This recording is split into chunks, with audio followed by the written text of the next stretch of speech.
गरुड़ पुराण के अनुसार यह 9 काम करने वाले कभी नहीं रहते दुखी। घर से दूर रहती हैं सभी परेशानियां।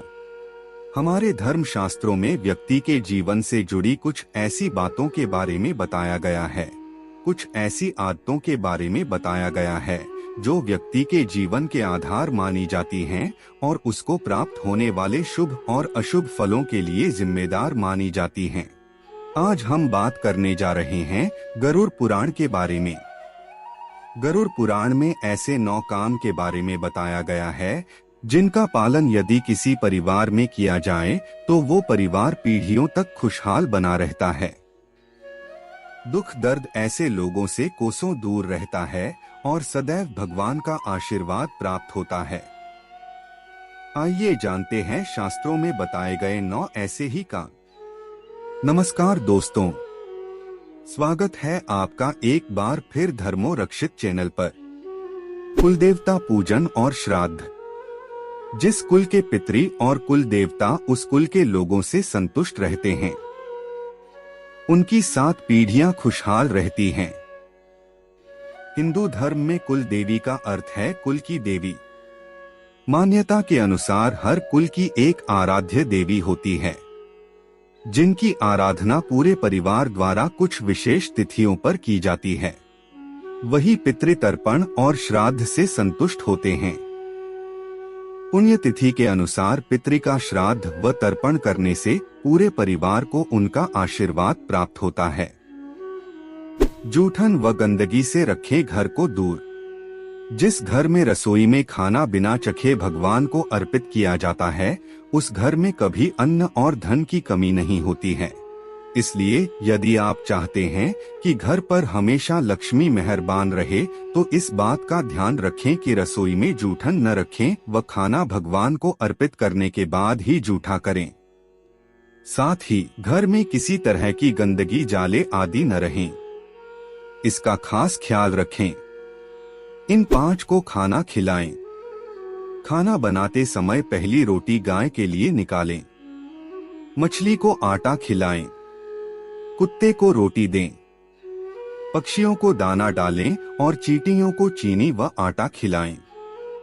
जब भी मौका मिले इन 5 में से एक को जरूर भोजन करवाएं। अन्नदान। दान धर्म पालन के लिए अहम माना गया है। खास तौर पर भूखों को अनाज का दान धार्मिक नजरिए से बहुत पुण्यदायी होता है। संकेत है कि सक्षम होने पर ब्राह्मण गरीबों को भोजन या अन्नदान से मिले पुण्य अदृश्य दोषों का नाश कर परिवार को संकट से बचाते हैं। दान करने से सिर्फ एक पीढ़ी का नहीं 7 पीढ़ियों का कल्याण होता है। वेदों और ग्रंथों का अध्ययन। सभी को धर्म ग्रंथों में छुपे ज्ञान और विद्या से प्रकृति और इंसान के रिश्तों को समझना चाहिए। व्यावहारिक रूप से परिवार के सभी सदस्य धर्म कर्म के साथ ही उच्च व्यावहारिक शिक्षा को भी प्राप्त करें। तप का महत्व जानें। आत्मा और परमात्मा के मिलन के लिए तप मन, शरीर और विचारों से कठिन साधना करें।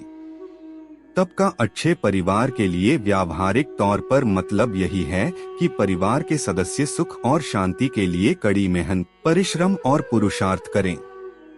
बेईमानी से कमाया गया धन कभी किसी के परिवार को सुखी नहीं रख सकता है।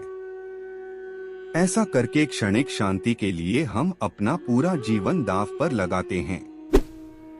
पवित्र विवाह। विवाह संस्कार को शास्त्रों में सबसे महत्वपूर्ण संस्कार माना गया है। यह 16 संस्कारों में से पुरुषार्थ प्राप्ति का सबसे अहम संस्कार है। व्यवहारिक अर्थ में गुण, विचारों व संस्कारों में बराबरी वाले सम्माननीय या प्रतिष्ठित परिवार में परंपराओं के अनुरूप विवाह संबंध 2 कुटुंब को सुख देता है। उचित विवाह होने पर स्वस्थ और संस्कारी संतान होती हैं, जो आगे चलकर कुल का नाम रोशन करती हैं। इंद्रिय संयम।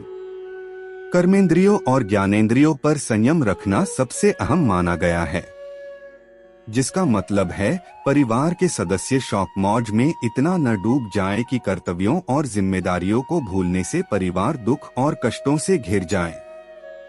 सदाचार का पालन।